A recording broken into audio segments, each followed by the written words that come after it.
So now we really finally get into the last final stretch, final. Episode 12 begins with Kaya keeping Janora's body safe while her spirit remains trapped in the spirit world. All the more reason to breach the southern portal and kick Unalaq's butt. So Korra is practicing while Bolin brings up the fact that Mako broke up with her and was hooking up with Asami again. So you're not really supposed to do things this way. I'm gonna keep it down. I'm waiting for the right moment. Oh, Mako. You know, a wise man once told... Let's all go to the lobby.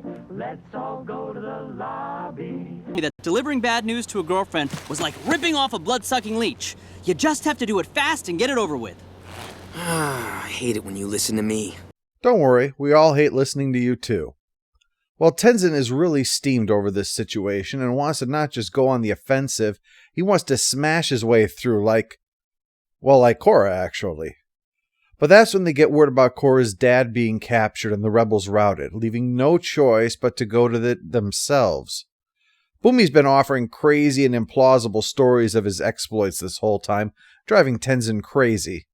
Also like Korra, come to think of it. But it gives Asami the idea to attack from the skies, where hopefully that, and surprise, will give them enough of an advantage to get to the portal. It's the best plan possible, although it's Asami, so I suppose that's a given. Meanwhile, the twins are wondering why they're still hanging around down in the south, when they've pacified resistance and opened both portals. But no, Unalaq is moving on to the next phases of his evil plan. Be eviler. While he sees to that, he has their defenses readied, knowing that with hours left until Harmonic Convergence, Korra is going to have to act if she wants to stop them. The waterbenders fire ice shards at them, but Asami weaves through them with so little trouble, I half expected her to shoot the spirit portal with a proton torpedo and shut this whole thing down right now. But no, Oogie is going to have to fly in, only it's guarded by dark spirits. And that's when it all goes to crap. Bumi is lost, Oogie is forced down, and the twins work together to finally knock Asami's plane out of the sky. They wake up imprisoned with Korra's dad, which means it's time for Unalaq to begin the monologuing. You think what Avatar One did was good?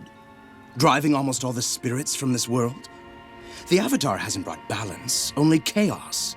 Let's all go to the lobby to get ourselves a treat.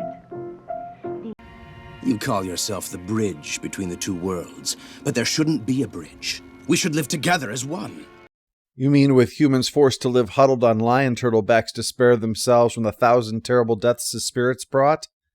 Yeah, that was utopia, wasn't it? Unalaq plans to form a new avatar with himself and Vaatu to counter the power the avatar has from Rava. Vaatu and I will be as one. No one will be able to stand against us. Every child has to go through their phase when they realize one of their parents is the Antichrist. The only hope at the moment is Bumi, who survived the fall but is with a dark spirit, the one that he'd been trying to drive off Oogie. After a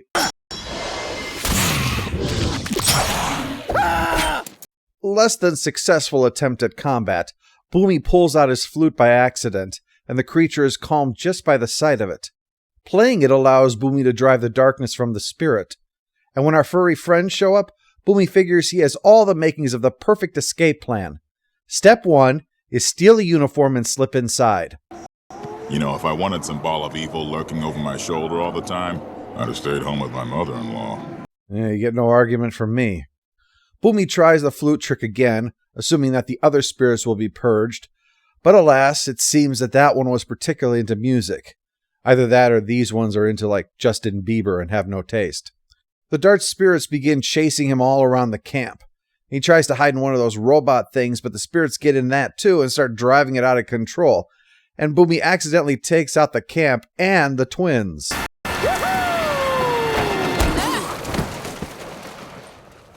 All right, guys, rescue time.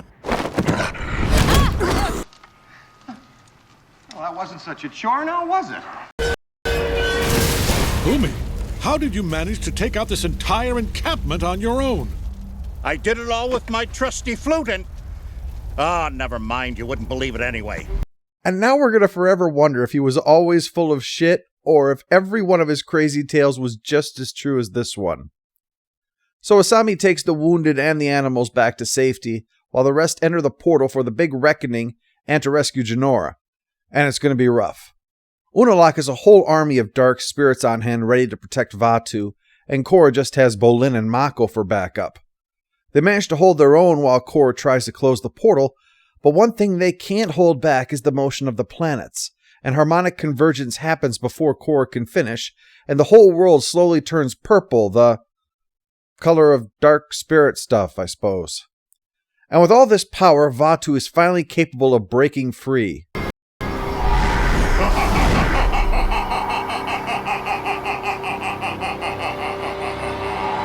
I've had 10,000 years to practice that evil laugh. Wait, let me do it again.